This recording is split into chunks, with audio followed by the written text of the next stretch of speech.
यहाँ आप लोग देखेंगे कि हम लोग वायुमंडल के विभिन्न कटिबंधों को अब समझने के लिए तैयार किए गए हैं। इस ड्राइंग्स, इस मैप को हम लोग समझेंगे। इसमें देखते हैं कि हमारा जो अर्थ है वो कितने भागों में विभाजित किया गया है, कटिबंध जोन में डिवाइड किया गया है। जैसे आप सुनते हैं कि ये शीत कटिबंध होता है, ये उष्ण कटिबंध होता है, ये शीतोष्ण कटिबंध होता है। ये क्या होता है उसी को हम लोग समझते हैं। जब यहाँ हम लोग जाते हैं तो हम लोगों ने ग्लोब को जो डिवाइड किया है, तो यहाँ पर ग्लोब पर देखेंगे कि 10 डिग्री नॉर्थ से लेकर के 10 डिग्री साउथ तक का जो पोर्शन होता है, ये पोर्शन उष्ण कटिबंध कहलाता है। उष्ण कटिबंध यानी टॉरिड जोन, इंग्लिश में इसके लिए शब्द का प्रयोग किया जाता है। उष्ण कटिबंध का मतलब क्या होता है, पहले हम लोग इन चीज़ों को समझेंगे। तो उष्ण कटिबंध का मतलब होता है गर्म प्रदेश, गर्म क्षेत्र, वैसा कटिबंध, वैसा जोन जहाँ गर्मी सिर्फ हमेशा लगभग गर्मी ही गर्मी होती है। जैसे इसमें आएगा कौन, विषुवतीय क्षेत्र हो गया। जो विषुवत रेखा का जितना क्षेत्र होता है उसके आसपास का जो क्षेत्र होता है उसको हम लोग उष्ण कटिबंधीय क्षेत्र के रूप में गिनते हैं। कहीं कहीं ये 5 डिग्री नॉर्थ से 5 डिग्री साउथ भी देता है, लेकिन ज़्यादातर जो आप डाटा देखेंगे वो 10 डिग्री नॉर्थ से 10 डिग्री साउथ ही ये पाया जाता है। ये जो क्षेत्र होता है ये हमें एक गर्म क्षेत्र प्रदेश के रूप में जाना जाता है। यहाँ पर क्या होता है, सूर्य की किरण सालों भर, लगभग पूरे साल एक समान रूप से पड़ती है। तो जब एक समान रूप से सूर्य की किरण पड़ती है, इसी कारण से इसे जो है उष्ण कटिबंध के रूप में जाना जाता है। यहाँ गर्मी सालों भर होती है। दूसरा हम लोग देखते हैं, जब इसके ऊपर की तरफ हम लोग जाते हैं नॉर्थ में ही, तो नॉर्थ में जब ऊपर की तरफ हम लोग बढ़ते हैं तो 23.5 डिग्री का जो पोर्शन होता है, 23.5 डिग्री से के नीचे यानी 10 डिग्री के बाद 23.5 डिग्री से लेकर के और लगभग ये सारा पोर्शन मानकर चलिए 45 डिग्री तक का जो क्षेत्र होता है ये शीतोष्ण कटिबंध होता है। मतलब यहाँ ना ज़्यादा गर्मी होती है और ना ज़्यादा ठंड होती है। इंग्लिश में इसके लिए वर्ड प्रयोग होता है टेम्परेट जोन। और यही चीज़, ये जो टेम्परेट जोन है यही नीचे भी हो जाता है। यहाँ भी जो है आप देखेंगे कि ये पोर्शन भी जो आपका है ये भी टेम्परेट जोन हो जाता है। नॉर्थ में भी होगा और साउथ में भी होगा। टेम्परेट जोन का कारण क्या है ये भी हम लोग यहाँ समझते हैं। टेम्परेट जोन में क्या होता है कि सूर्य की किरण हमेशा एक समान नहीं होती है। जैसे कि हम लोग स्टार्टिंग क्लास के हम लोग वीडियोज़ में पढ़ाए होंगे, ऋतु परिवर्तन जो टॉपिक पढ़ाए थे वहाँ हमने बताया था कर्क रेखा और मकर रेखाओं का निर्धारण क्यों होता है। वहीं ये चीज़ बताई गई थी कि सूर्य की किरण 6 महीने तक इधर जो है लंबवत होती है और 6 महीने तक इधर लंबवत होती है। तो जब इधर सूर्य की किरण लंबवत होगी तो इधर गर्मी होगा, जब इधर लंबवत हो जाएगी तो इधर गर्मी हो जाएगा। तो उस स्टेज में ये वाला जो पोर्शन होता है, यहाँ सूर्य की किरण अप्रत्यक्ष रूप से मतलब कंप्लीट लंबवत हमेशा नहीं पड़ती है, इसीलिए ये शीतोष्ण होता है। न ज़्यादा गर्म न ज़्यादा ठंडा, यहाँ भी नीचे भी न ज़्यादा गर्म न ज़्यादा ठंडा, ये क्षेत्र ये ऐसे बनता है। आगे हम लोग जाते हैं तो फिर देखते हैं शीत कटिबंध देखते हैं। शीत कटिबंध मतलब 66 डिग्री के ऊपर का जो पोर्शन होता है, 90 डिग्री तक चले जाइए और फिर 66.5 डिग्री से लेकर के यहाँ साउथ में भी हम लोग आते हैं तो साउथ में भी 90 डिग्री तक हम लोग लेते हैं। ये जो प्रदेश होता है ये पूरा शीत कटिबंध जाता है। मतलब इसको फ्रिजिड जोन भी कहते हैं और इंग्लिश में फ्रिजिड जोन या कोल्ड जोन के नाम से भी जाना जाता है। यहाँ जो है सूर्य की किरण, ये सूर्य की किरणों से ये प्रदेश काफ़ी दूर होता है। ये जोन भी, ये भी क्षेत्र जो है कटिबंध या जोन, ये भी जो है सो सूर्य की किरण से काफ़ी दूर होता है। यही वजह होता है कि इस प्रदेश में और इस प्रदेश में, दोनों ही प्रदेशों में क्या होता है कि ठंडा का प्रदेश, ठंडा का समय सालों भर ठंडा का प्रदेश होता है। जैसे साइबेरिया आप जानते हैं, अलास्का जानते हैं, ये सब जो क्षेत्र होता है, कनाडा जानते हैं, ये सब ऊपर वाला पोर्शन हो जाता है। नीचे आप अंटार्कटिका की बात करते हैं, ये पूरा पोर्शन जो है सब ठंडा प्रदेश, बर्फ़ का प्रदेश होता है। तो ये शीत कटिबंध ऊपर वाला पोर्शन और नीचे वाला पोर्शन भी शीत कटिबंध। बीच वाला पोर्शन एक बार फिर से समझ लेंगे। बीच वाला पोर्शन हमारा ये शीतोष्ण कटिबंध, यहाँ बीच वाला पोर्शन जो है सो शीतोष्ण कटिबंध। 10 डिग्री नॉर्थ से लेकर 10 डिग्री साउथ तक ये उष्ण कटिबंध। यहाँ हमेशा गर्मी होगा, ये शीत, गर्मी और ठंडा मिला जुला होगा। यहाँ पर सिर्फ ठंडा होगा, यहाँ गर्मी ठंडा मिला होगा और ये क्षेत्र जो होगा जहाँ पर कि हमेशा ठंडा प्रदेश होगा। ध्रुवीय प्रदेश भी हम लोग, ये ध्रुव वाला पोर्शन काफ़ी ठंडा पोर्शन होता है। जितनी जितनी दूरी हम लोगों की बढ़ती जाती है वैसे ये ठंड का प्रभाव बढ़ते चला जाता है ध्रुवीय प्रदेशों में। अब ये जो चीज़ हम लोगों ने देखा, कटिबंध को जो हम लोगों ने देखा, तो टेम्परेचर से दबाव प्रभावित होता है। टेम्परेचर ज़्यादा होगा कम होगा उससे दाब प्रभावित होता है। अब दाब जो होता है टेम्परेचर के वजह से दाब जो प्रभावित होता है तो पवन की उत्पत्ति होती है। अब पवन की उत्पत्ति किस किस क्षेत्र से होती है और किस किस प्रकार के पवन होते हैं ये हम लोग नेक्स्ट टॉपिक बनाते हैं। तो अगला टॉपिक जो आप बनाएंगे नोट करेंगे वो बना लेंगे पवन के प्रकार। पवन के प्रकार, टाइप्स ऑफ विंड, विंड के प्रकार कितने होते हैं ये आप नेक्स्ट टॉपिक अपना बना लेंगे।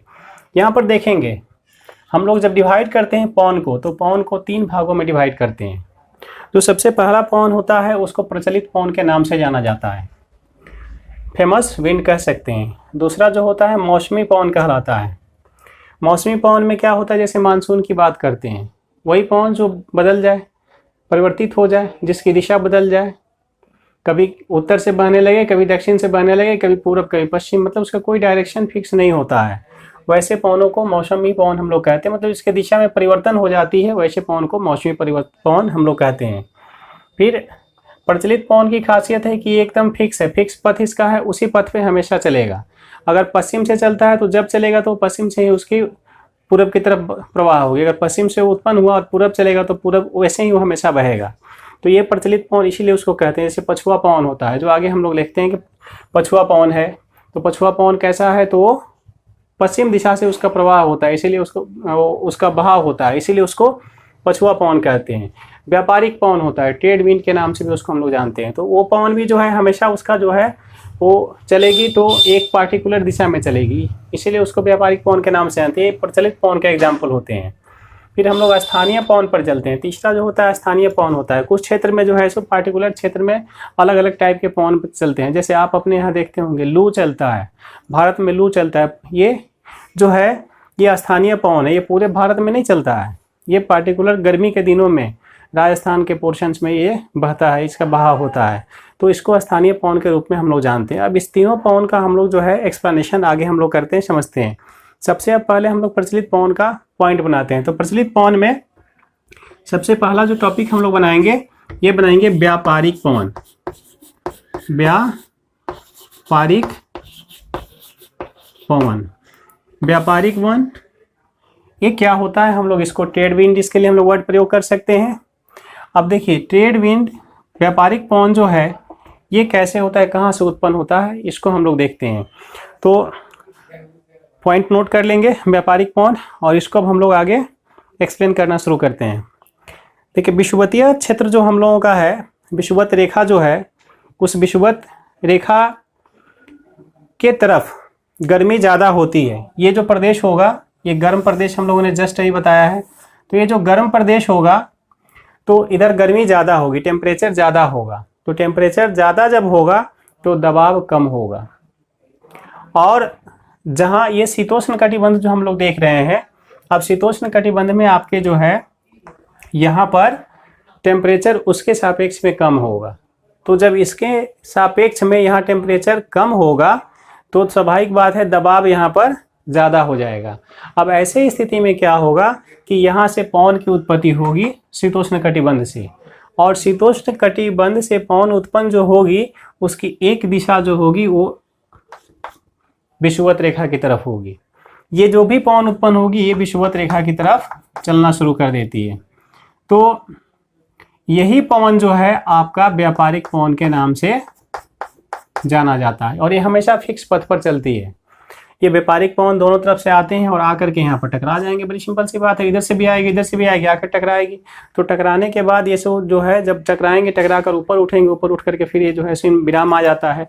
और जब भी पवन कहीं टकरा करके ऊपर उठ करके विराम में आएंगी तो वहाँ वर्षा का प्रभाव होता है, काफ़ी वर्षा होता है। तो ये जो क्षेत्र हमारा है ये विषुवत रेखा वाले क्षेत्र में आप सुनते हैं कि उस क्षेत्र में काफ़ी वर्षा होती है, वहाँ बहुत अधिक वर्षा होती है, उसको संवहनीय वर्षा के नाम से भी जाना जाता है। तो ये प्रदेश हमारा जो है, यहाँ पर हम लोगों ने देखा व्यापारिक पवन की उत्पत्ति। व्यापारिक पवन की उत्पत्ति कहाँ से होती है, तो दोनों कटिबंधों में इसकी उत्पत्ति शीतोष्ण कटिबंध से होती है। और शीतोष्ण कटिबंध से उत्पन्न होने के बाद ये जो है इनका दिशा किधर होता है, तो ये जो बहती हैं ये जाकर के विषुवत रेखा की तरफ बहती हैं और विषुवत रेखा की तरफ जाकर टकराती हैं। ये व्यापारिक पवन हो गई। नेक्स्ट टॉपिक आप बना लेंगे इसके बाद पछुआ पवन। ये प्रचलित पवन में दूसरा हम लोगों का होगा टॉपिक पछुआ पवन। अब पछुआ पवन जो हम लोग देख रहे हैं ये क्या होता है, पछुआ पवन की उत्पत्ति कहाँ से होती है। अब देखिए पछुआ पवन की जो उत्पत्ति होती है ये भी जो है शीतोष्ण कटिबंध से ही होती है, लेकिन शीतोष्ण कटिबंध से इसकी उत्पत्ति होने के बाद जैसे हम लोग शीतोष्ण कटिबंध से देखा कि एक पवन इस डायरेक्शन में चलेगी, उसी तरह जो है इसका डायरेक्शन अब अपोजिट दूसरे डायरेक्शन में हो जाएगी। वो अब डायरेक्शन होगी सापेक्षता, ये फिर इधर अपोजिट साइड में ऐसे बढ़ना शुरू करेगी। तो चूंकि पश्चिम दिशा से चली है, इसका डायरेक्शन ये पश्चिम के, ये बहाव हमेशा पश्चिम की दिशा से होता है इसका, इसलिए इसको पछुआ पवन के नाम से हम लोग जानते हैं। और पछुआ पवन जो है ये काफ़ी तेज रफ्तार, इधर तो मान लीजिए इसको खुला एरिया नहीं मिलता है तो इधर आपको नॉर्मल सामान्य चलती है, लेकिन पछुआ पवन जो है ये इस साइड में जब दक्षिणी गोलार्ध की तरफ हम लोग देखते हैं तो दक्षिणी गोलार्ध की तरफ ये 45 डिग्री के पोर्शन में, लगभग 45 डिग्री साउथ के अक्षांश के एरिया में, यहाँ से जैसे जब ये क्रॉस करती है तो इसको पूरा खुला खुला मिलता है। जब आप लोग देखेंगे या मैप देखेंगे तो मैप में देखेंगे ये वाला सब पोर्शन काफ़ी खुला खुला मिलता है, मतलब समुद्री भाग होता है, वो भाग इधर पाया जाता है ज़्यादा। समुद्री क्षेत्र होने के कारण जो है यहाँ पर जो है पछुआ पवन का स्पीड बढ़ जाता है और ये काफ़ी स्पीड में चलने लगती है, आगे बढ़ने लगती है। तो वहाँ पर इसकी आवाज़, जब हवा ज़्यादा तेज़ रफ्तार में चलती है तो आप देखेंगे वो आवाज़ करती है, काफ़ी साउंड करती है।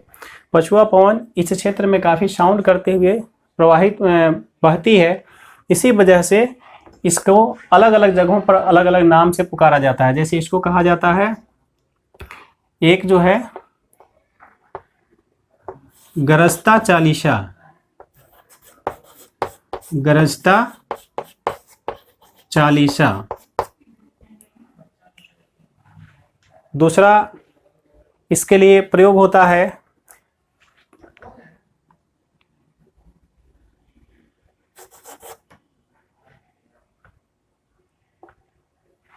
चीखता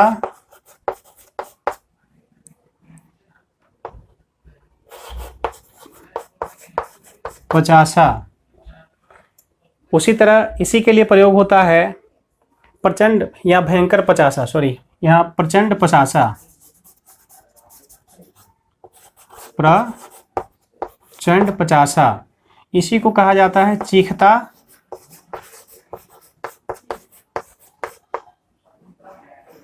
साठा।